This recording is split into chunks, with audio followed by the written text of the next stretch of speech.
નમસ્કાર, ગુજરાત ફર્સ્ટ સાથે હું છું ધ્રુવિશા. આપની સાથે સમાચારોની શરૂઆત કરીએ.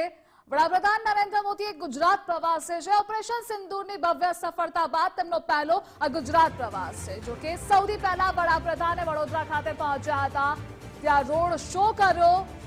તો વડાપ્રધાને જનતાનું અભિવાદન છે. પીએમ મોદીના રોડ શોમાં મોટા પ્રમાણમાં જનમેદની ઉમટી હતી. સેનાને શૌર્યને સલામ કરવા માટે લોકો અહીંયા આગળ પહોંચ્યા હતા. દ્રશ્યો આપ જોઈ રહ્યા છો એ રોડ શોના. તિરંગાની શાના સાથે કેસરીયો માહોલ ત્યાં જોવા મળી રહ્યો હતો.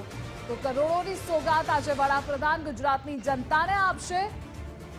તો ગુજરાતની ધરાથી વડાપ્રધાન એ પાકિસ્તાનને ફરી એકવાર કડક સંદેશ આપશે. વડાપ્રધાનનું મિશન ગુજરાત છે. સૌથી પહેલા તેઓ વડોદરા ખાતે પહોંચ્યા છે અને એ જ વડોદરાના દ્રશ્યો ઓપરેશન સિંદૂરને લઈ અલગ અલગ હોર્ડિંગ્સ પણ બનાવવામાં આવ્યા હતા. ખૂબ જ આનંદ થાય છે અને હમણાં જે બનાવ બની ગયો એના માટે જે આપણા સરે, આપણા નરેન્દ્ર મોદીજી આપણા સુપર હીરો છે, જેમણે કર્યું છે કે અમે ખૂબ જ સારું કર્યું છે. અમને ખૂબ જ પ્રાઉડ છે. ભગવાન એમનું આયુષ્ય એટલું સારું રાખે. We lots of proud of them. Thank you sir. અમને મોદી સાહેબ આવ્યા તે બહુ સરસ લાગ્યું. બધાને અમને મળ્યા, રૂબરૂ મળ્યા. એમનું ભગવાન એમનું શરીરે સુખી રાખે. ભગવાન એમના સારા આશીર્વાદ આપે.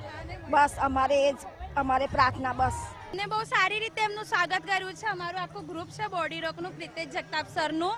તમે બહુ સારી રીતે એમનું સ્વાગત કર્યું. મોદી દાદાજી આવ્યા, અમને બહુ જ ગમ્યું ને બહુ બધી પબ્લિક હતી એટલે ખૂબ જ આનંદ થયો અમને. બહુ જ મજા આવી.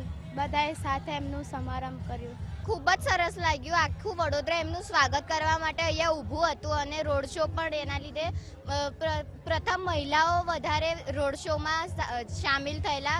આદરણીય વડાપ્રધાન જ્યારે પ્રથમ ઇલેક્શન લોકસભામાં લડ્યા અને અહીંયાથી જીતીને જ્યારે વડાપ્રધાન પદ પર જે આરૂઢ થયા ત્યારે આ વડોદરા માટે ગૌરવની ક્ષણ હતી ને આ જ ક્ષણ ફરી વખત ગૌરવની એટલા માટે છે કે જે રીતે ઓપરેશન સિંદૂરમાં આપણા દેશના સૈનિકોએ પાકિસ્તાનને ધૂળ ચાટું કર્યું અને એની પાછળ જે આપણા દેશના વડાપ્રધાન એક દ્રઢ નિશ્ચય, એક દ્રઢ સંકલ્પ એ મોટું કારણભૂત હતું. અને જ્યારે આખો દેશ આજે સૈન્ય પર ગર્વ કરે છે ત્યારે વડાપ્રધાન જ્યારે વડોદરા આવતા હોય તો તેમના અભિવાદન માટે, તેના સ્વાગત માટે વડોદરા શહેર કેમ પાછું પડે. આજે જોઈ શકો કે સ્ત્રીઓથી માંડીને બાળકીઓથી તમામ લોકો આજે વડાપ્રધાનના સ્વાગત માટે અત્રે આવ્યા હતા અને આતુરતાથી તેમની રાહ જોઈ. તેમની એક ઝલક મેળવવા માટે ઘણા લોકો કોઈ પણ જગ્યાએ તમે દિવાલ, બિલ્ડિંગો પરથી અને તમામ જગ્યાએથી અને આજે ભવ્ય સફળ કાર્યક્રમ રહ્યો. આજે બહેનો કે જે રીતે હાથમાં તિરંગા લઈને મોદી સાહેબનું અભિવાદન કર્યું અને આ વડોદરા માટે ખૂબ ગર્વની અને એકદમ અદ્ભુત ક્ષણ છે. અમને બહુ જ સરસ લાગ્યું છે અને આજે ઓપરેશન સિંદૂર સક્સેસફુલ થયું છે એ મોદીજીના લીધે જ થયું છે અને અમે બહુ જ ખુશ છે જે જસ્ટિસ બધાને મળ્યો છે એનાથી અને we are so proud of that Modiji આટલું સારું કામ કર્યું છે. બહુ સારું લાગે છે. બહુ સારું ફીલ થાય છે. અમને મોદી સાહેબ પર પૂરો ભરોસો છે. દેશ માટે કંઈક કરે છે અને નારી શક્તિ માટે બી બહુ સારા કામ કરે છે. બહેનો માટે બહુ સારા કામ કરે છે. બહેનો માટે બહુ સારી સુવિધાઓ બધું આપ્યું છે. અમે એમનો આભાર માનીએ છીએ. પનોતા પુત્ર છે અને બહુ સારું કામ કરે છે અને અમને જોઈને બહુ ખુશ થયા. मुझे तो बहुत अच्छा लगा भाई, मोदी ने जो एकदम नजीक से જોયેલા છે.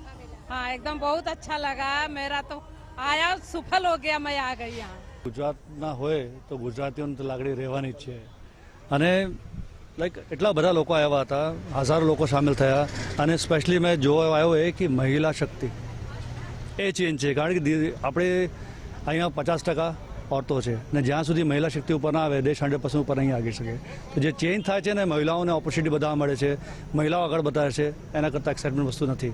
ગુજરાતના આપણે બરોડાના છે તો બરોડાવાસીઓથી બરોડાની જ દીકરી જે એવા ઓપરેશન પૂરા કરીને અને એમાં સામેલ હોય ને એને કમ્પ્લીટ કરે એના કરતાં કંઈ સ્પાઉટનો મોમેન્ટ જ નથી.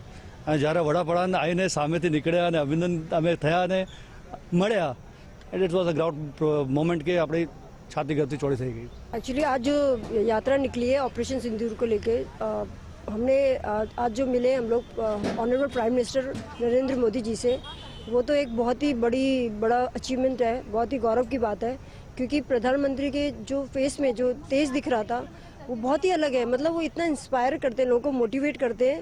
इसलिए तो बोलते हैं ना कि मोदी जी जहाँ भी जाते हैं तो एक लहर से दौड़ जाती है. वो सच है क्योंकि उनको देख के ही लगता है कि हम पीएम हो तो हमारे ऐसे, और उन्होंने जो ऑपरेशन सिंदूर का जो हमारे कंट्री में जो टेररिज्म एकदम से फैला दिया था, हम लोगों की किलिंग हो गई थी पहलगाम में, उसका सिंदूर का बदला जो है एकदम टेररिज्म के अगेंस्ट और इतनी जल्दी से स्टेप लिया गया विदाउट एनी कैजुअलिटी, और कोई कैजुअलिटी नहीं, कुछ नहीं, सारा कुछ हमारी कंट्री सेफ है एकदम, कोई डर नहीं था, कोई एकदम निडर थे सारे के सारे। और जब हमारी कंट्री के देश के जो नेता है वो ऐसे होंगे, हमारे पीएम अगर इतने स्ट्रांग होंगे तो ऑफकोर्स जनता को डरने की जरूरत नहीं है। और यहाँ पे पूरी फीमेल थी, नारी सशक्ति बोलते हैं ना, पूरा पावर में थी, और मैं खुद एक फीमेल हूँ, तो बहुत प्राउड फील होता है बीइंग अ फीमेल। हम उस युग में है जहाँ पे फीमेल को इतना ऊंचा रखा गया और इतना सम्मान दिया गया है। मैं उसकी ट्विन सिस्टर हूँ और बहुत ही ज़्यादा मुझे जो है बहुत खुशी वाली फीलिंग आती है, बहुत ही अच्छी फीलिंग लगती है कि मेरी सिस्टर है और उसने ब्रीफिंग की है। ये जो फीलिंग है ना वो वर्ड्स में नहीं बोल सकते, बट बहुत ही डिफरेंट है। और really I am so proud of my sister कि उसने अपनी कंट्री के लिए इतना काम किया है। वो एक बहुत ही तारीफ़ काबिल ऑफिसर है, उसको जब भी मैंने देखा है वो बहुत मेहनत करती है और पूरा उसके अंदर जो जज्बा है वो बहुत ही अलग है। और सबसे बड़ी बात जो है वो बड़ौदा की है, तो बड़ौदा का होना एक अलग चीज़ होता है। जैसे हमारे धर्मेश सर हैं, डांसर हैं वो, प्लस हार्दिक पांड्या जी क्रिकेटर हैं, नैनी मुंगिया थे, ऐसे इरफान पठान, यूसुफ पठान, कितने सारे जो निकले हैं बड़ौदा से। बड़ौदा का नाम सुनते आप किसी भी जगह पे होगे, बड़ौदा मतलब कुछ अलग ही हो जाता है बड़ौदा के नाम से।